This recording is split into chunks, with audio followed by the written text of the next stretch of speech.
Hey viewers, welcome to Jaipur Dialogue USA. Today we have a very special session, and I call it special because I'm very excited at the rise of political awareness and the rise in political engagement by Indian Americans in American political life. It's 2024. As in the US, it is known as the election season has officially begun.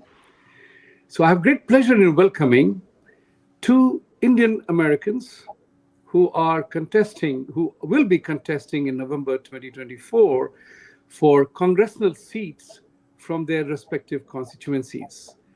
Manga will be making her third bid, and I think the third time lucky will apply to her. Niraj is an Ohio, one of the youngest senator from his state, and in the Ohio Senate for a while, and now he is bidding for the congressional seat. So both of you, we will be joined shortly by Mr. Burt Thakur, who is contesting from Texas. He will join us. He's at an event, and he will join us very shortly. So I'm very particularly excited that there are Indian Americans who are Republicans to begin with, and contesting on the American Republican ticket. So Neeraj, I would urge you to tell us what attracted you from a position that you are already in Ohio Senate, a very critical state for Republican Party, and in the elections, as the saying goes, from Ohio Senate to Congress. What inspired you, and how do you see you are the guy to be in the Congress? Yeah, well, thank you first, Vibhuti, for having me and for everything you do for Republicans, but more so for Indian Americans and Hindu Americans across our great country. My name is Niraj Antani. I'm very proud to be the first Indian American state senator in Ohio history and the youngest Indian American, Hindu American state or federal elected official in the nation. And I am running as a Republican candidate for the Ohio 2nd Congressional District. Congressman Brad Wenstrup, who served very honorably, announced his retirement on November 8th. I announced my campaign on November 14th. And this is the most Republican district in Ohio. And what that means is it will be decided in the primary on March 19th. We have a March 19th primary very, very soon, 78 days away or so. And that is very soon, and we feel very good about it. I have 11 opponents in this race, and so we're working very hard to earn the support of many. And so I feel very good about it. If elected, I will become the first Republican Hindu member of Congress in American history, the youngest Indian American member of Congress in American history, and the first from Ohio. So I think it would be a great achievement for our community. And let's make no mistake. Indian Americans and Hindu Americans are under attack in America. And unfortunately, none of the current Indian American members of Congress, while they may be doing a good job potentially for, let's say, the U.S.-India relationship, they are doing nothing for Hindu Americans in our country. When it comes to Hindu Americans that are the temples that are being vandalized in our country, when it comes to the caste laws that are being passed in our country that target Hindus, they are silent. They are nowhere to be seen. When it comes to protecting Hindus being discriminated against by the government of Pakistan, by the government of Bangladesh, they are silent. They are nowhere to be seen. And some of them, in fact, are standing with the government of Pakistan against Hindus in those countries. And so, I will be a strong Hindu American voice for us in Congress, and very much look forward to that.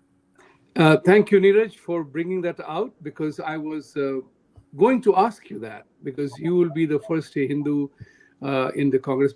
You are actually, you call yourself a Hindu American, and we are very proud of you. And you very rightly pointed out about the honorables who are already there, who have been single-handedly supporting anti-India measures, anti-Hindu measures in the state. And I have often said this, that isn't it bizarre that more than 80% of the Indians vote Democratic Party, and Democrat run states and their legislatures and their councils go against Hindu interests.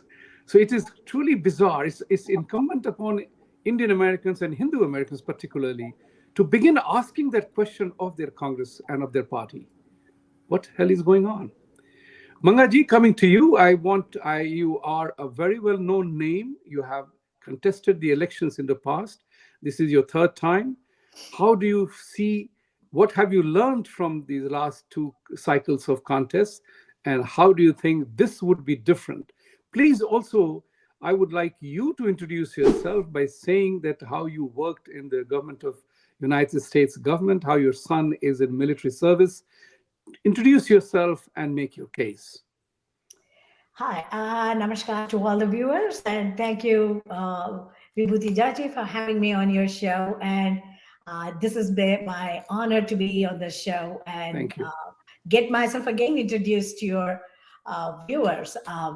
I come from a military family in United States. My son is a commander in the United States Navy. He's still in on active reserves, and my husband is a professor coming from a academic background, and I've been working with the Department of Defense and Homeland Security.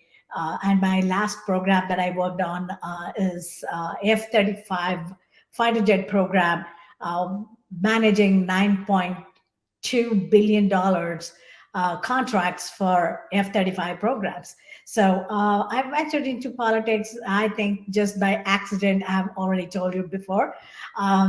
This is my third time, as you said, and this time I'm running in the Virginia 10th Congressional District. And in the previous run, it was Virginia 11th Congressional District.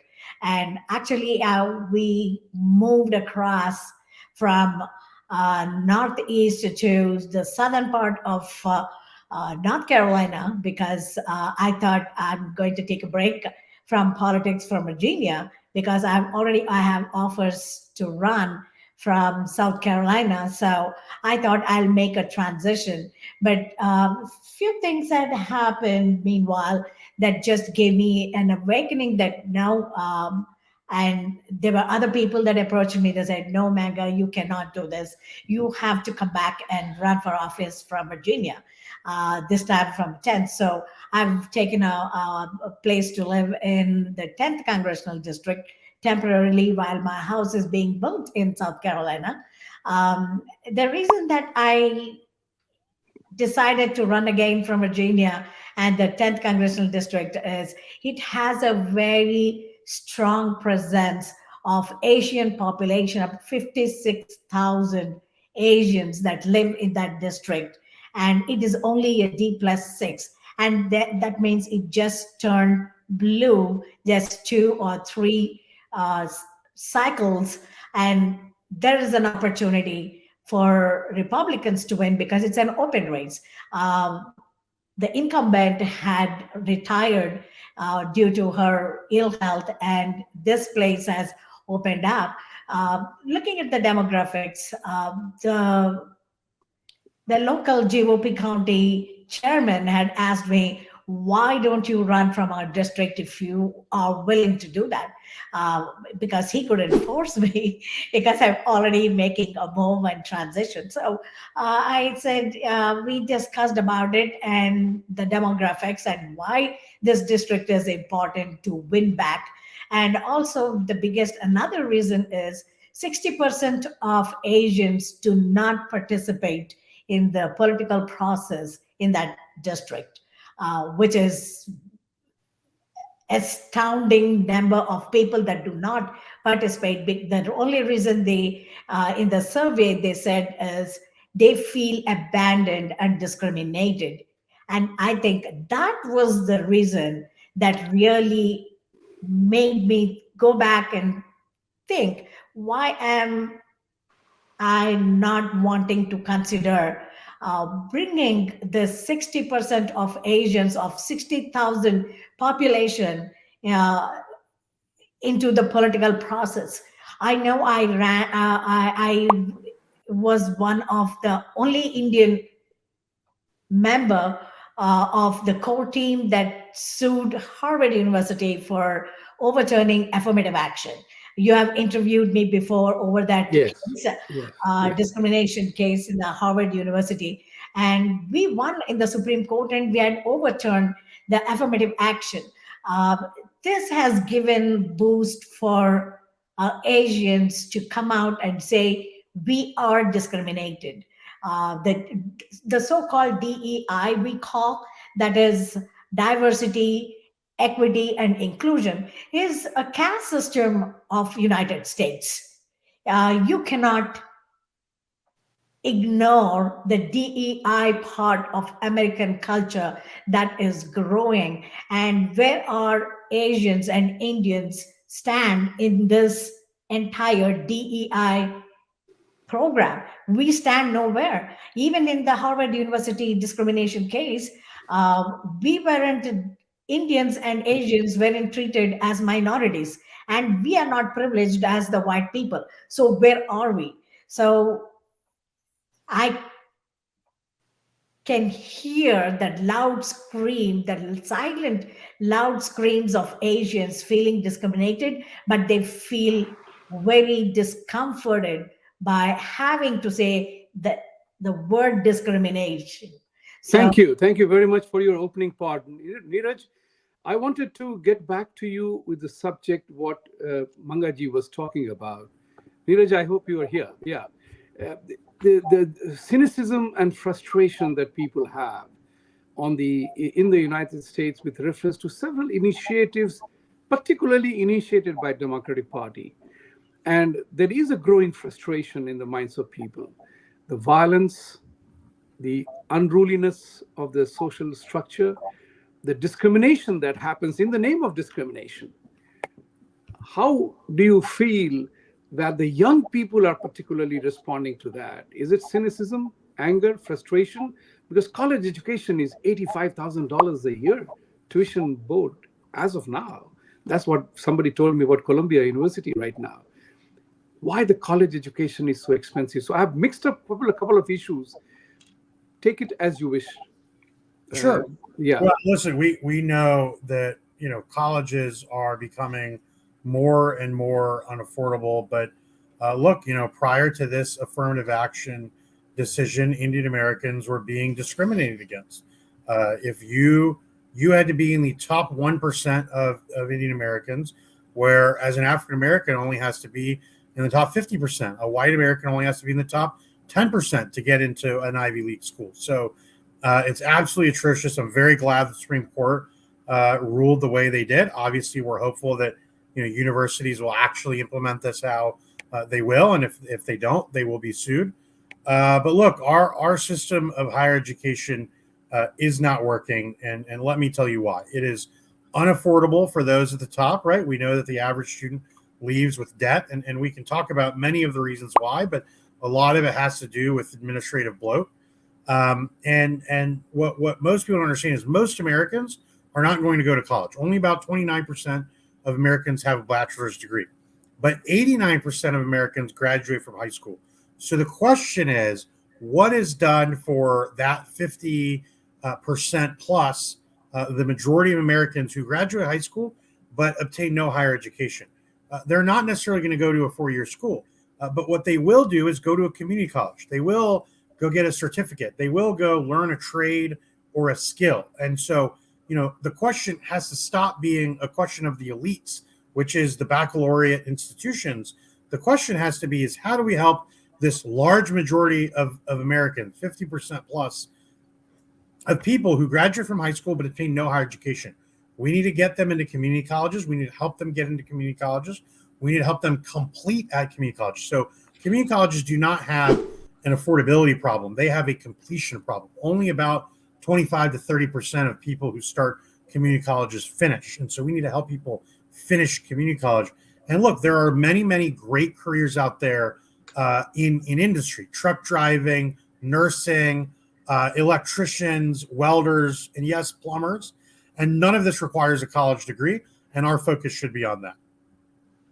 That's so well said, actually. That is a kind of culture of education and learning and skills is important. And this is what I had mentioned to India, some of the people who matter in India, that what you need to focus on is not a college degree with physics, maths, biology, history as your graduate or master's degree. What you need is skills to do a specific job, giving respect. That's what I love about America, that there is a tremendous amount of respect for what people do, not about what they do. We are not looked down upon here, unlike that happens. So, plumber makes a lot of money here. Various occupations get you a lot more money than otherwise, and you don't have to spend $80,000 for going to college to learn a liberal arts degree. So, Mangaji, I wanted to ask you a very specific question. One of the things that happens too in politics is Republican Party is very strong on issues. They're very weak on emotionalizing the issue. In elections, you don't win the election on logic.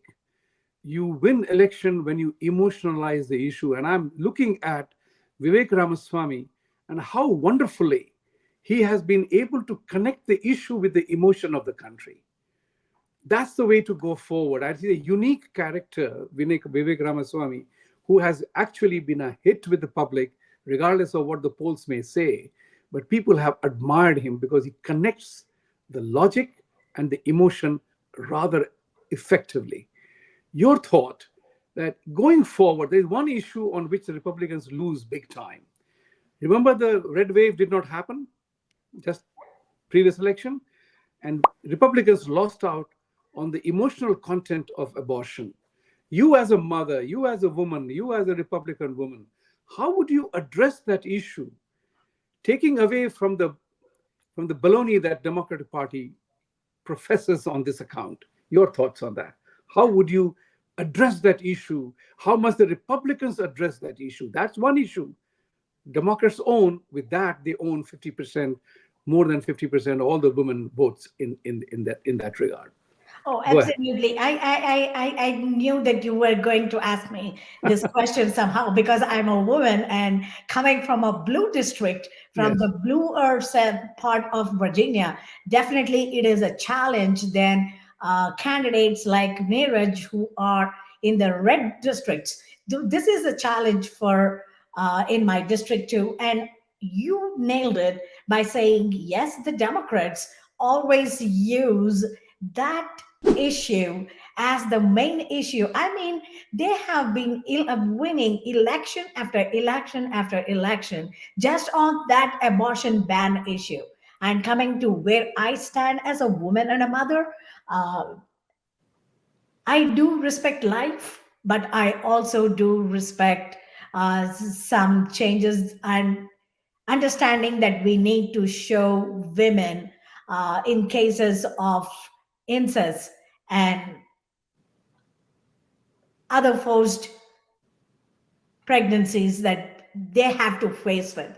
So for me, it is not pro choice or pro life. For me, it has to be pro life with exceptions and pro choice with restrictions, because there have to be exceptions and restrictions in this case. And of course, legally, women are allowed to have an abortion until the 15-week period. And that is the cutoff week for an abortion. I think we have to respect what the courts have set as a legal base for them to have their right to have an abortion until 15 weeks. And beyond that, I think it is case by case how it actually implies to women and what kind of cases we want to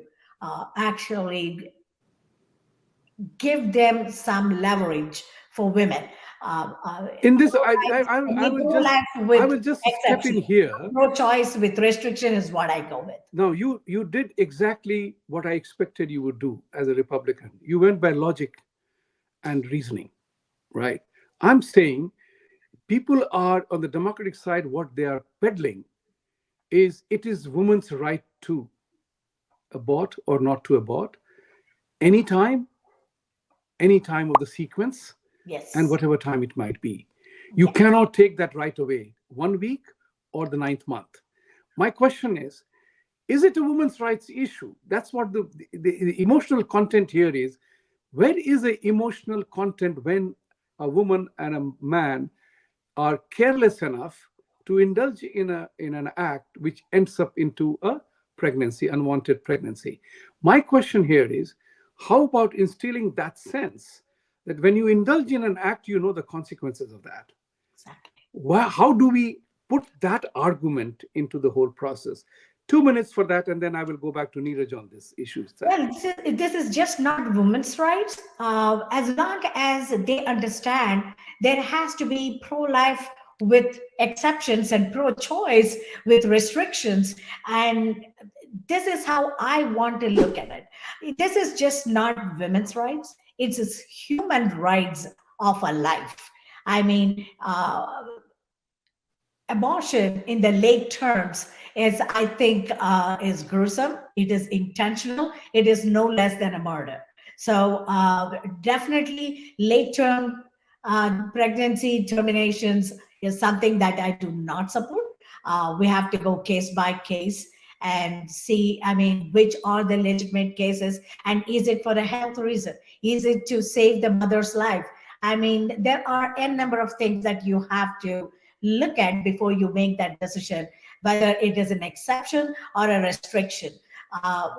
Which one do you want to apply is what we need to start looking at. And definitely, I'm neither for abortion ban like most Republicans' narrative is, nor I go with any late term abortion like the Democrats. I want to have a sensible laws that determine when a woman can actually go for an abortion and what should be a justified reason. So it has to be case by case after 15 weeks. So the exceptions and restrictions must apply.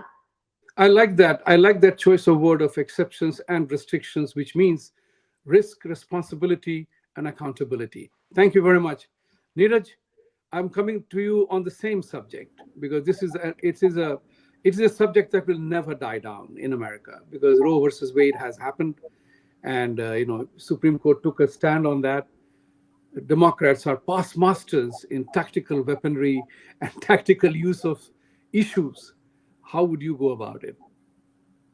Sure. Well, I just want to say first, I'm 100% pro-life, no exceptions, and proud to have voted for the heartbeat bill here in Ohio and co-sponsor the Life at Conception Act. But look, a lot of this has nuance too. This is one of the 3 or so political issues that are very emotional for people, and we have to talk about the nuance. But the problem is that Republicans are made out to be extremists on this when Democrats are really the extremists. Democrats believe in abortion with no limits. They believe in abortion up to the birth movement, and that is a problem. And so, it's not Republicans who are the extremists on this. It is very much Democrats. That's so well said. And I think this particular message has to be driven down. But one of the problems that Republicans face is that the media is not with Republicans. We don't have even a dedicated channel. And I know that how President Obama on the line, they used to systematically attack Fox to such an extent that Fox was the ultimate betrayer of all American dreams and aspirations. But be that as it may, I want to come back to you, Niraj, on another question here, which is very important. And that question is about the immigration fiasco that America has become and the rate at which 302,000 illegals entered the country in the month of December alone. It's rather dangerous. We are all immigrants, and we are not against immigration. But it's like putting a million cars on Long Island Expressway or State National Highway 5 in California, a million cars at the same time, nothing will move. So, and Biden, as Vivek had pointed out in one of his videos, Biden had said this 10 years ago in the company of Mallorca, that he will unleash the open border the moment they come to power or whatever that happens. How does the average Joe in America react to this particular Well, thing? listen, And what I've been is working Biden's on game plan? I've been working on illegal immigration issues my entire political career. I know Vivek hasn't even voted in a Republican primary, so I don't really take what he says seriously. But I've sponsored a bill in Ohio to defund sanctuary cities. To stand strong against illegal immigration. I've co-sponsored something to make sure that illegal immigrants can't vote in elections in Ohio, and all of that is very important. But look, to be very clear, our community came here legally. Our community stood in line and came here legally. And what is happening on the southern border is a tragedy. It is a crisis. We have to shut down the border. We have to build Donald Trump's wall. I'm 100% supportive of building the wall. And every illegal immigrant is an insult to every legal immigrant. And that's what my Democratic friends who are Indian American seem to not understand. That, look, our community came here legally, and yet you, the Democrat, is supporting illegal immigration. It's absolutely tragic. But one thing I would say is we can't fix illegal immigration without also being willing to address legal immigration.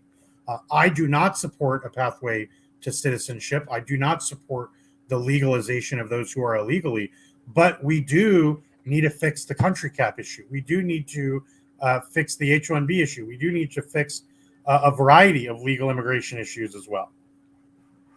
Absolutely. And Mangaji, on this very topic, I wanted to say that Niraj is absolutely correct in saying that you have to fix the legal issue as well, because it's a tragedy here that people with H-1B visas will have to wait for God knows how many years to get a chance to have a green card. And I know a personal case in which a young man, Ivy League educated, working in a private equity firm, will not get his residency here, but somebody from some part of India who came here with mother and two sons, they are getting their green card anytime now. They came 4 months ago. They came through Mexico. They are seeking asylum, claiming all kinds of victimization in India, and they're getting their citizenship tomorrow, as of so to speak. How does the Indian community not see this particular dilemma and support Democratic Party's illegal immigration plan when hundreds of thousands of them are waiting for their turn to come? That's a joke. Your thoughts on that? Absolutely, Vibhuti ji, it is a joke. Legal immigrants like H1s, they come here legally, they work, they pay taxes, and then they contribute to this economy, and they are being made to wait for 150 years, 22 years, and this is ridiculous. And illegal people are the ones who get everything, all the freebies. They don't have to work. They don't have to pay taxes. They can choose to live in any state they want, and they get their legal citizenship very quickly through asylum and refugee statuses. I think this is ridiculous, and I think in the last 9 months, 7 million illegal immigrants have flown into our uh, nation from the southern borders. And now even the northern borders are open for illegals to enter into this country. And it must stop at every cost. And I think Americans must realize this is the problem that we need to tackle right away. And there is no time for us to be sitting and waiting on this disaster that's happening to this country. I'm totally against illegal immigration into this country, and therefore some people say, oh, how can you say or have a heart to ask them to go back to their countries? Of course they have to be deported. I've always said I have absolutely no problem illegal immigrants being deported, because this catch and leave doesn't work at all. How are we going to protect our families and Americans when there is no accountability of illegal immigrants? So, how is law and order going to be executed or become the most important thing. I mean, every day when you go to next door and see in the communities what is happening, every day, every place, this is the common thing that I see. There's a vandalism, and we know that there are vandalisms of Hindu temples too, and that is another can of worms that we have to deal with. This anti-Hindu hate that's coming, and Hindu crimes that are being pushed on us every day, and this illegal immigration, because of this illegal immigration and refugee status that are people coming into this country, there is no accountability, there is no tracking of these people. There are crimes happening every single day. People are being kidnapped, kids are being kidnapped, women are being attacked in parking lots and walking and jogging trails. So, when are we going to realize our own liberal policies are going to hurt our own people? So, definitely, illegal immigration must stop. And also, we need to start paying attention to legal immigration that we have in this country. What are we doing with the H1 uh, pipeline? Of course, thanks to Senator Cotton, that he had cleared some of this uh, pipeline that was waiting for the green cards. I really thank his efforts because I was part of that effort for 3 long years, going and talking to the congressional congressmen and senators, having them to look at H1 green card pipeline one more closer look to give them the legal status to live in this country and become a green card holders. So having seen that from a very close quarters, fought for them for 3 long years, taking leave 4 days every year, and spending the entire 4 days at the Capitol Hill talking to congressmen, congresswomen, and the senators, trying to promote legal immigration and processing of green cards should be done much faster, and not have them hold them for tens and tens of years. Thank you. Thank you for your great work in that regard. Appreciate that sincerely. I'm aware of that because you have mentioned this to me in the past. Neeraj, piggybacking on Mangaji's question about the law and order breakdown and the crimes that are being committed in the societies the way it is happening in New York, San Francisco, California, and other places. How do you see the Democrats succeeding with that effort altogether, having created a completely new category that if you have stolen, vandalized $900 worth of stuff, you are not even charged? And let me give you a background. My wife's BMW X5 was stolen from our driveway a year ago. The police in Port Washington area, Sands Point area, did not register the case. They said, let it go, because odds are the people who have done it are juveniles, and we will not even register the case against them. Well, listen, prosecutors have to prosecute the law. They are bound by their oath of office. And so, in these big liberal cities, the fact that prosecutors aren't abiding by that, they're going to see the consequences. You see the mayor of San Francisco, London Breed, is being challenged by a much more moderate Democrat, a law and order Democrat, the heir of one of America's top brands. And so, you're seeing them face electoral consequences, and they will continue to do that, both the mayors and the prosecutors. And look, you're also going to see a mass exodus. You can look at the numbers. There's been a completely huge mass exodus from San Francisco to the outlying suburbs, to Texas, to Seattle. A lot of the Republicans are moving to Texas. The Democrats are moving to Seattle, and people are voting with their legs, and that is going to happen. Luckily, this is not a problem that we have in Ohio, except for a few big city prosecutors. But listen, people will vote with their feet, and they will vote for change, and that is what is happening. That's very well said. However, there is one thing which I'm coming back to you, Niraj, on that. is that how does this rule of law operate in blue states like New York and California? And fortunately, you are not, in Ohio, you are not affected by that. The question here is again, how does this entire thing, the way the rule of law is working? Welcome, Burt. We'll talk to you in a minute. Uh, so the point of the matter is, how do the Democrats get away with that rule, that law, that allows vandalism of the kind that is happening? It's creating a panic. You don't even want to go into the New York City anymore.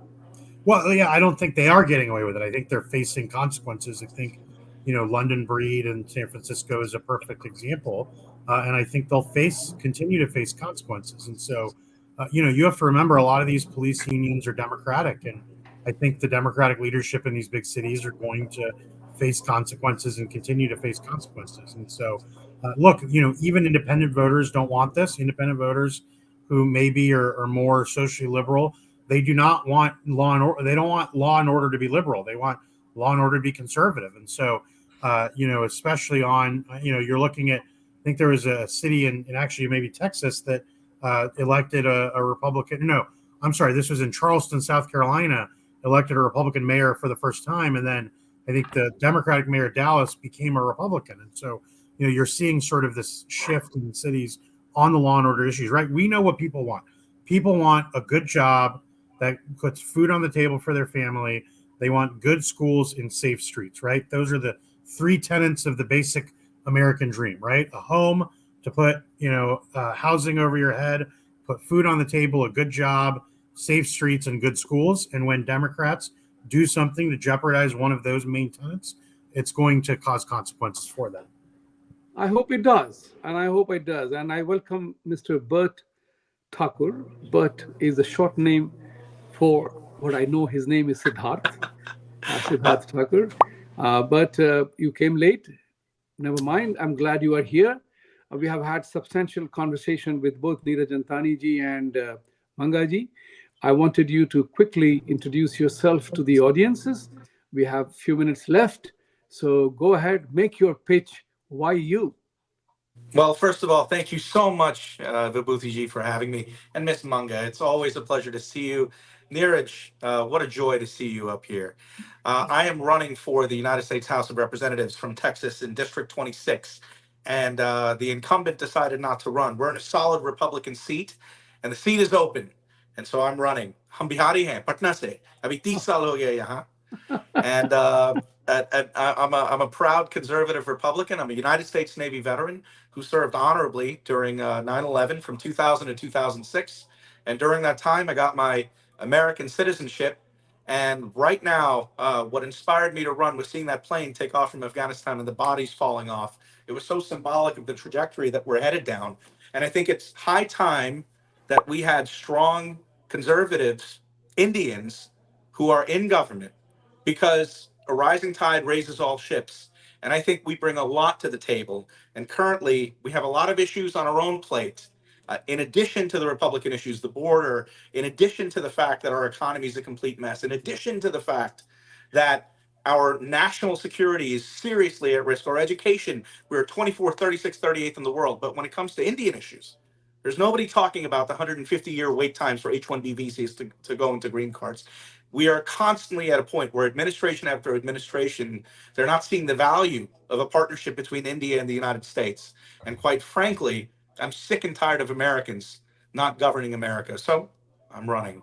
And I'm very That's grateful wonderful, for this very platform. inspiring to hear from you. And you have openly said that you want to talk about the Hindu American issue, Indian American issue. Absolutely. Tell me one thing, how does that, your positioning, play out in a Republican arena called Texas, where, I do not know how they look at Hindus, whether, there's a very strong Bible belt as well. So how does that play out, your Hindu-ness? How does that play out in your primary? I think it plays out beautifully, and I'll tell you exactly why. First of all, Texas is among the largest growing states in the United States for, if you'd call, the Indian diaspora. You take a look at Houston, you take a look at the DFW area. I'm just outside of the DFW area. In addition to that, the fact that I'm a U.S. Navy veteran has an enormous amount of weight in my primary. I mean, look, we're in a solid R plus double digit district in an open primary with no incumbent. So obviously someone who served our country, who is an immigrant, proud. I'm very proud of my Indian roots. But at the same time, the colors I look at are red, white, and blue. I took an oath to defend the Constitution multiple times. In addition to that, I won a game show called Jeopardy. So I was on the last episode of Jeopardy with Alex Trebek. And there was an enormous amount of media that came out as a result. My show was seen 250 million times as an aggregate. So it's anchored in people's heads. I have the kind of press that money can't buy. So I think it just goes to show you, though, my story, just like Miss Manga's story, or your story, Vibhuti, or Niraj's story, we're all collective of this incredible vision called the American dream.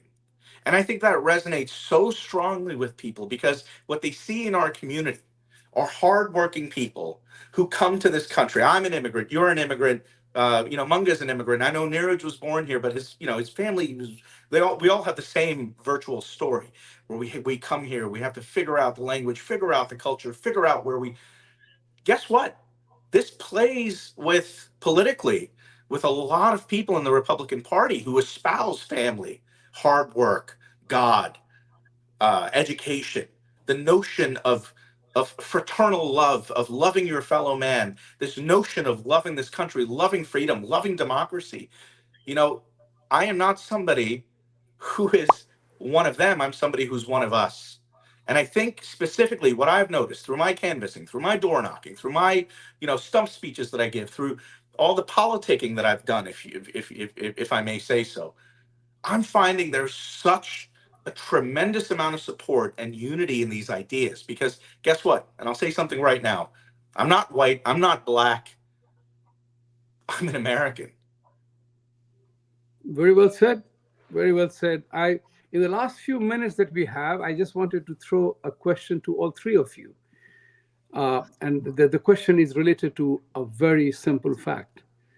That is, what would it take for the three of you who are Republicans to turn Indian Americans, whether they're a small or large number, doesn't matter, to turn Indian Americans who overwhelmingly vote Democrat to our side, if I may say so? Mangaji, you go first. Oh, When well, will that? When I just want to say something. In my shows, I call Indian Americans who are woke as Wokistanis. I provoke them. I like that. Thank you. So what would it take for you to convert a Wokistani to an awakened Vivekanandaji's awakened soul? Go ahead. Well, there are two issues that I think Indian Americans or Hindu Americans must focus on. Number one, if they are thinking that they are not discriminated, we have already proved in United States Supreme Court overturning affirmative action. If there is discrimination in schools, there is discrimination in workplaces. So let us pay attention and let's not be daydreamers thinking that bringing your paycheck home is enough to take care of your people, of your family. No, your next generation is about to be hanged. So let us save the next generation that from this discrimination that they are actually feeling. Why? My generation did not feel the discrimination because that did not exist as bad as it exists today. That is number one. Number two, if they are thinking their religious freedom is granted. No, nothing is granted. You have to take what is yours, and you have to believe in your religious freedom. And look at the recent Hindu temple that has been desecrated. That's a shame. If they think that Hindus are safe in this country, they are not safe. The demographics and the culture of this country is changing. If we don't change along with the changes that are being forced on us, then we will perish. You either want to stand up and live your American dream with your religious freedom and understanding that you are discriminated, you should know how to handle this kind of discrimination. I was the only one who was part of that uh, Howard lawsuit overthrowing the affirmative action. I know how deep in the system that Asians are discriminated, and they are still being discriminated in a different way. They have already caught up that in court they have no chance of winning, so they knew we were going to win, so they have already been executing another plan how to discriminate Asian children and Indian children. And I am seeing a new generation of new trend of discrimination in high schools. Now the schools even don't have to discriminate. It starts and ends all in the school before they are even processing any admissions Awesome. applications in colleges. And I think that's a very powerful message that I want to give to our Indian community. Thank you very much. That is a very powerful Stop statement dreaming. you made. Thank you. Thank you. Bert, you. Well, first of all, I think, look, forget politics for a second. I mean, I know this is all we got to worry about, but look, during the British occupation of India, 80% of the entire wealth of the entire British Empire came from India. And during that same time period, the 18th and 19th century, 60% of the entire economy of the United States came from England, which means India directly contributed about $24 trillion into the growth of the United States. So while black people were here building up the United States, yada, yada, we were financing it. Now, I immigrated to New York in 1990. If you're wondering why my name is Burt, it's because Mere naam Siddhartha. Everybody called me Sonu. But when we moved here, my mother realized I was going to get made fun of, so she changed it to Albert. She wanted me to grow up to be smart. I disappointed her in more ways than one. However, what I'm trying to say is if you think for a nanosecond that we're taken seriously on a national stage, look what happened to Vivek.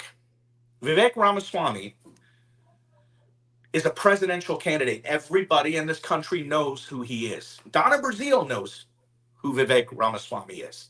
Yet on Bill Maher's show, she can get up and she can say, what's his name? Vivek Ramama Samama, making fun of him, just like we all were. And that's a presidential candidate. Donna Brazile knows exactly how to pronounce his name. And the fact of the matter is, I'm tired of our sons, our daughters, our brothers, our sisters, our wives, our mothers, our fathers, our uncles not being taken seriously. You want us to have a place in the national stage, we have to have a vested interest in politics. And we can't just be the whipping posts of the Democratic Party, which want to keep us back on the same slave plantation. Look, the single largest ethnic donor group to the entire Democratic Party are Indians. They raised $10 million for Joe Biden in one night through small dollar donations. And what do we get in return? Nothing. When an old man gets pushed over, there's no march. When a young kid that I met gets slapped on the back of the head because he shaved his head because his nana died, there was no outcry. I mean, had somebody tugged the hijab, the world would be over. You take a look at Oppenheimer. There's a sex scene while the Bhagavad Gita is being read, right in the middle of the sex scene. Now imagine if that was a surah from the Quran or from, a line in the Bible. The world would end. What I'm basically trying to say is this. We need to get involved into politics because we are Americans. If you care so much about India, go back to India, help build India up, by all means. But if you're here and your children are born here and you're going to buy your home here and your business is here and your future is here, your progeny is here, your issue. My sister who was born here is an American. She is not Indian. She's an American. She was born here. And her kids will inherit this country. So until we start, I read the statistic, and there are parts in India that have a 90% voter turnout rate. 90%, think about that, in India. In every gaon and village, 90% can turn out to vote. But yet we have school boards in New Jersey, Miss Manga knows this. She's in areas where literally it's an 80% Indian population. There's a vote for a member of a city council for 1,000 people, 1,200 people, and you're lucky if you get 40 Indians coming out to vote, and then you're crying, wondering why Harvard is rejecting your son or daughter. So basically, my plea is this. Not my plea. It's my take on this. I don't need the Indian vote to win in my district. But the reason why I'm fighting for us is because I'm tired of a Jawaharlal Nehru's in our community. Instead, we need Subhash Chandra Bose's. That's what we need. We need some fighters. We need some people who are not afraid of our power. And look, whether you want to admit it or not, you have the same blood that flows inside of you, that was inside of Ram and Sita. We walked on the same ground that Arjun walked on. The Gita is literally inside the very core of our DNA. It's ingrained inside of us. And until we realize we deserve a seat at the table, we're never going to get it. So I make a plea. If you're an American, participate in the system. That's it. Go out, Thank go you vote, very much. get a clipboard, go run for office. You spoke my word. You spoke my word. I always urge upon Indian community to get actively engaged in your local affairs, wherever you live, your school boards, and everything else. Niraj, you have the last word. 1 second. What Miss Manga over here is one of my personal heroes. The way she took on the school boards, the way she took on Harvard when nobody else was fighting for them, she directly affected my family. You know, what Niraj managed to do by becoming the youngest representative in Ohio in a time where nobody was running for politics. You know, you want to talk about power. Power comes from within, but it comes from within because we know who we are. We are Indians in our core, but we're wrapped by America. Thank you. Niraj, you have the last word, my friend. Well, just again, thank you, Vibhuti, for having me on, and very honored and very much appreciate your support. And look, this is a crossroads of a time for us as Indian Americans, as Hindu Americans. The U.S.-India relationship is struggling. Joe Biden has been a disaster for the U.S.-India relationship. Hindu Americans are being attacked across the country and across the world. And we have Indian American members of Congress standing with the Prime Minister of Pakistan. We have Indian American members of Congress who are being a shield for the government of Pakistan's murder of Hindus. This is a problem. When I get to Congress, I will be the most prominent, the most vocal, the fiercest critic of the government of Pakistan. Not a single member of Congress, Republican or Democrat, white or Indian, is a critic of the government of Pakistan. Many are critics of Palestine. Many are critics of Iran.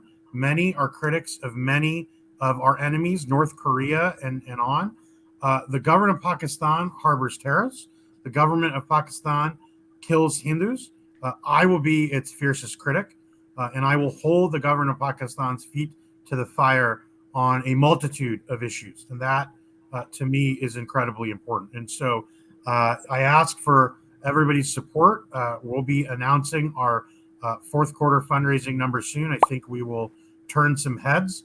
But look, if you can chip in $1,000, $1,500, up to the federal maximum of $3,300, please go to nirajantani.com/donate. Everything is appreciated. And together, we can elect me as the first Republican Hindu member of Congress in American history.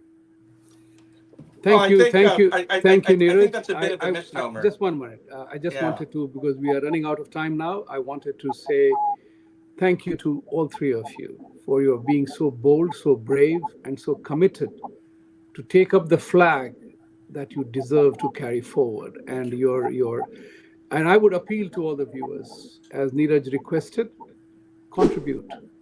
Money matters. Money makes the world go round. As a banker, I can tell you, I vouch for it. And I want to say this, money matters all the time. Yet, what is important is your commitment to the cause that these three people are standing up for. You know, Mangaji fought. I mean, how many people knew that it was Manga Anantamula who was fighting the case of the affirmative action against Harvard in Supreme Court of the United States? How many of you knew that Niraj Antani was one of the youngest young men to participate in the political process? How many of you knew that Burt Thakur was ex-Navy, who has been in active service of the United States government? So these are people who have contributed hugely to the country and to the community. Support them with whatever you can, because your support matters. And for upright people to stand up for you, it matters. So with these words, I want to say thank you very much for joining. Thank you very much for watching the show today. I always end my show by saying Satyameva Jayate, the famous Hindu chant, Satyameva Jayate. And for the truth to triumph, you got to stand up for it. You got to fight for it. Truth doesn't win on its own. It needs you and I. Thank you very much. Have a wonderful 2024. Great win. As a last disclosure, anytime you want to come and talk on my show, please just let me know. And at the same time, I would say, Democrats, if you want to come on my show, you are welcome. Thank you.